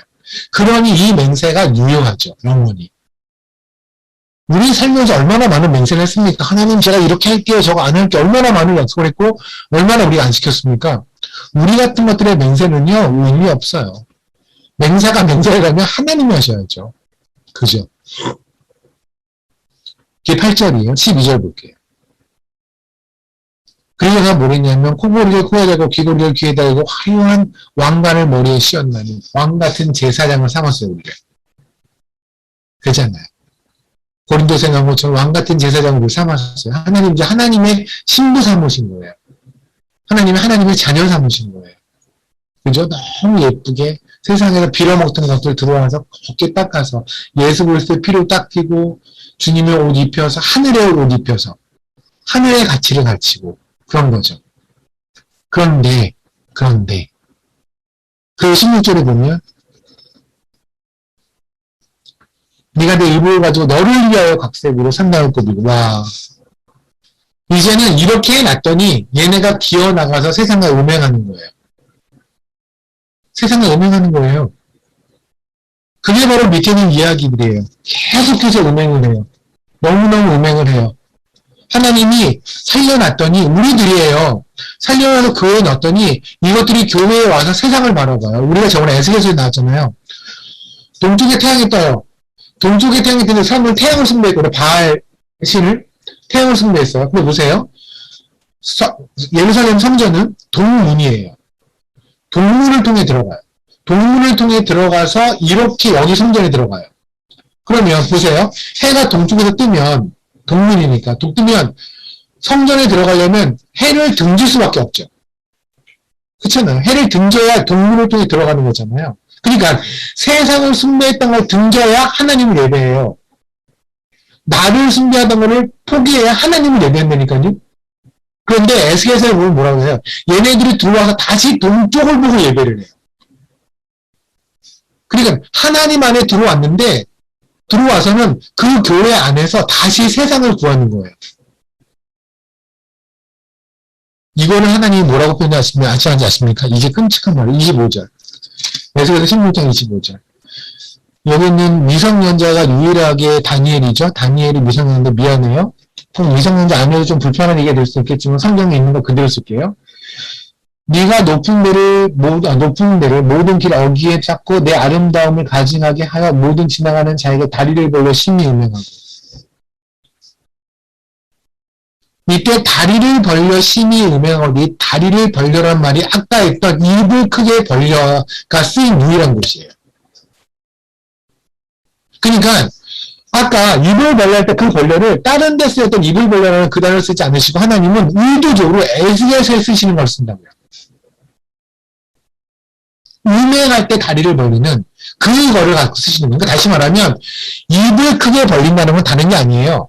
이 입으로 음행을 저지르는 거예요. 입으로 음행을 저지르는 건 뭘까요? 그러면 아까 거랑 우리가 대조를 시키면 되겠죠. 아까 건 뭐였어요? 위에 건 말씀은? 우리 입으로 하나님의 아름다움을, 하나님의 은혜를, 하나님의 사랑을 말하는 것. 그죠? 하나님의 복음을 지키는 것, 하나님의 말씀을 지키는 것, 그걸 보호하는 것, 살아내는 것, 파수꾼의 사명을 살아가는 것. 세상에서 아무리 니네 하나님 이상이라고 말을 해도 니네 하나님을 세상에 하나님 있으면 이런 일이 벌어지겠니라고 말을 하더라도 세상에서 아무리 여러분의 삶을 보면서 야, 네가 네 꼬라지를 봐봐. 그러고도 하나님이 있다고 네가 말할 수 있니? 라고 말하는 거. 그렇게 말할지라도 그들에게 하나님은 아름다우시고 하나님은 전능하시며 하나님은 공의로우시고 하나님은 영광의 하나님이라는 걸 말하는 게 파수꾼의 사명이란 말입니다. 이해되세요? 그리고 그 하나님을 여러분이 구체적으로 설명하는 거. 말씀에 근거해서. 하나님을 만났더니 내가 이렇게 돈을 벌게 되었고 하나님을 만났더니 내가 이렇게 건강을 회복하게 되었으니까 하나님은 좋으신 분이야 라고 하지 않고 그게 아니라 그건 스님들이 할 수 있는 간증이잖아요. 부처 자랑할 때 그렇게 할 거 아니겠습니까? 그게 아니라 내가 인생이 네가 보기에 쪽방 찬 것 같은데 그게 보일 수 있지만 그렇지만 하나님은 전능하셔. 바울이 얘기했잖아요.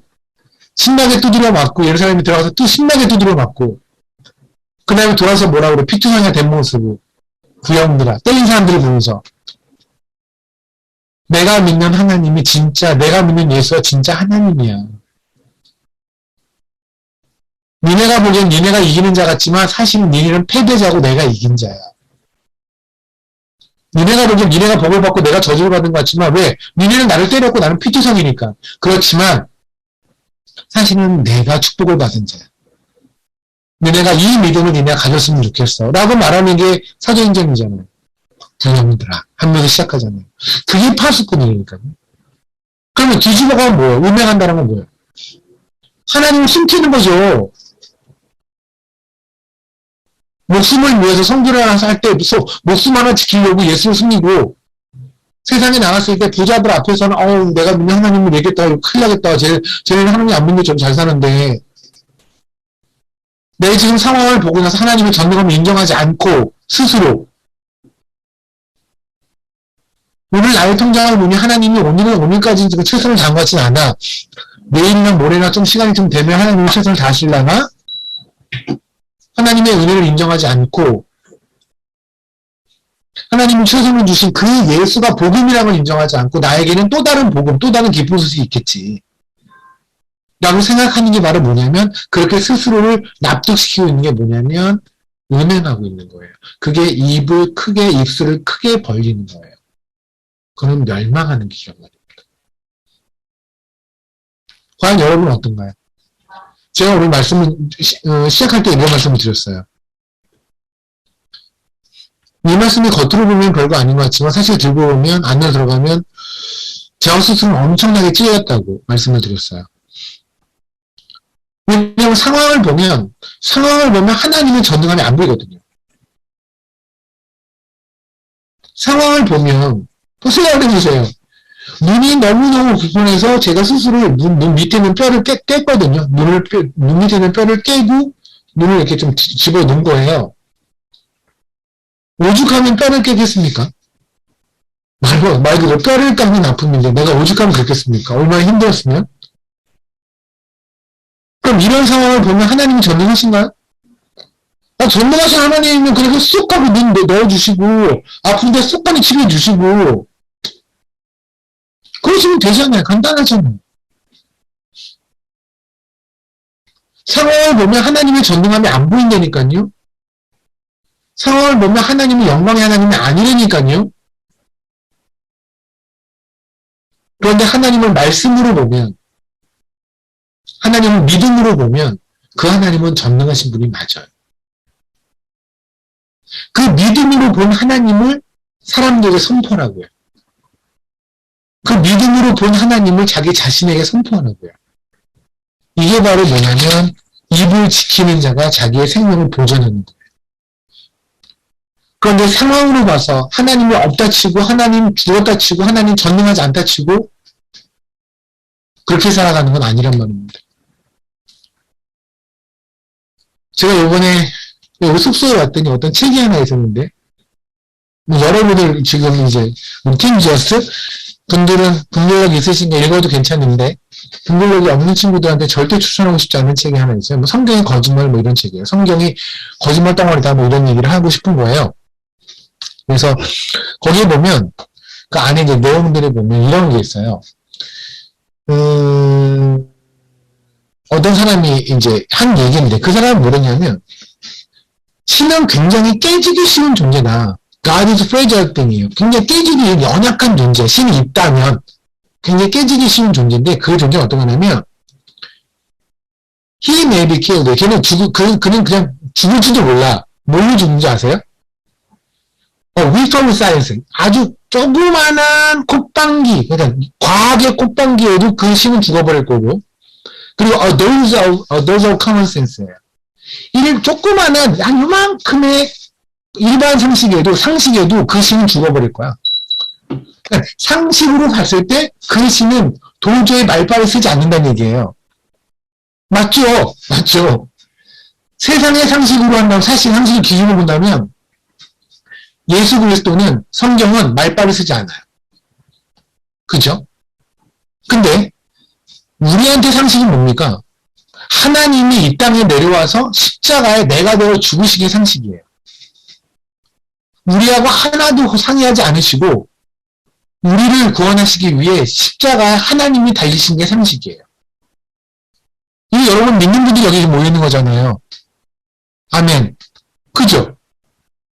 그럼 우리에게 상식이 이게 세상이 아니란 말입니다. 세상은 돈이 많은 게, 출세하고 성공하는 게, 그게 행복의 지름길이고 뭘지 모르지만, 우리한테는 아니라, 우리한테는 행복의 지름길은 하나님을 잘 믿는 거예요. 하나님이 가라는 길을 가는 거예요. 그 좁은 길로 가는 거예요. 하나님과 동행하는 거예요. 남들이 이만큼 큰 집을 바랄 때 나는 차라리 집이 더 작아서 방이 더 작고 차라리 고난 안에서 그러기 때문에 하나님이 더 선명히 보여요. 라고 하는 길을 고집할 수 있는 게 우리란 말입니다. 그 세상은 모르죠. 그러니까 세상의 상식을 세상을 납득시키는 그리스도의 삶을 포기하시면 여러분은 입을 지키는 자로서 자기의 생명을 보존하는 게 무엇인지를 알게 되실 거예요. 세상의 납득을 받고 세상을 납득시키는 그런 그리스도인의 삶을 살려고 하신다면 여러분은 어쩔 수 없이 입술을 크게 벌릴 겁니다. 마치 다리를 벌리고 음행을 했던 에스겔서의 얘기처럼 그렇게 세상과 음행을 할 겁니다. 예수 이름으로 음행을 할 것이고 그리스도에 있는 이름으로 음행을 할 것입니다. 우리는 이런 얘기 잘하잖아요. 상황을 보지 맙시다. 믿음으로 하나님만 봅시다. 근데 이거는 단순히 그렇게 하자라는 최면술이 아니에요.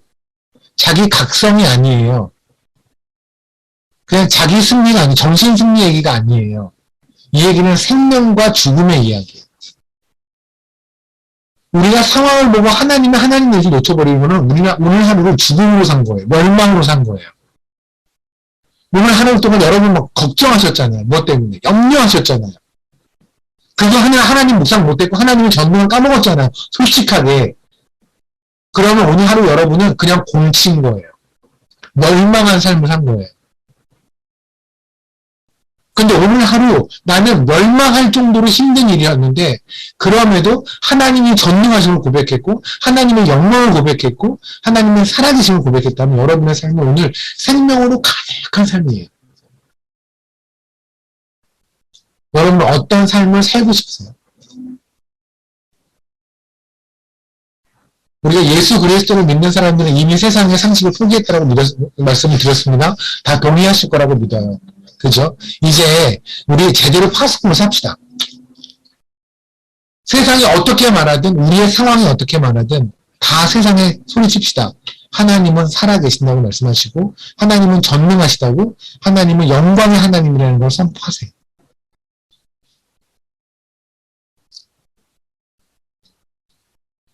내 상황이 어떻든 간에 하나님의 하나님 되심을 선포할 때 여러분의 삶은 하나님이 그러실 겁니다. 오늘 너는 생명 안에 살았다.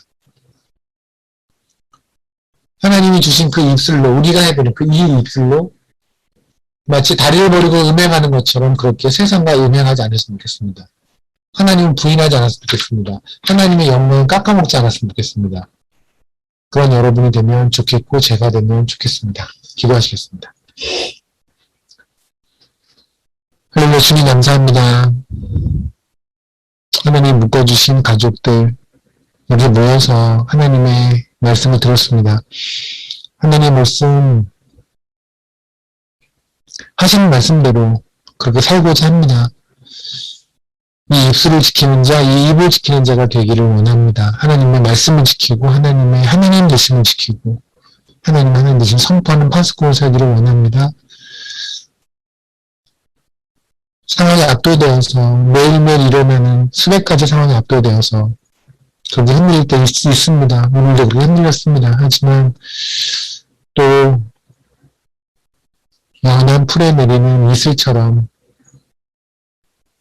밭에 내리는 소나기처럼 그렇게 하나님 저에게 또 저항할 수 없는 하나님의 말씀을 주셔서 정신 차리게 해주시니 감사합니다. 정신 차린 대로 그렇게 살아가겠습니다. 주님 도와주십시오. 감사합니다. 예수님 이름으로 기도했습니다.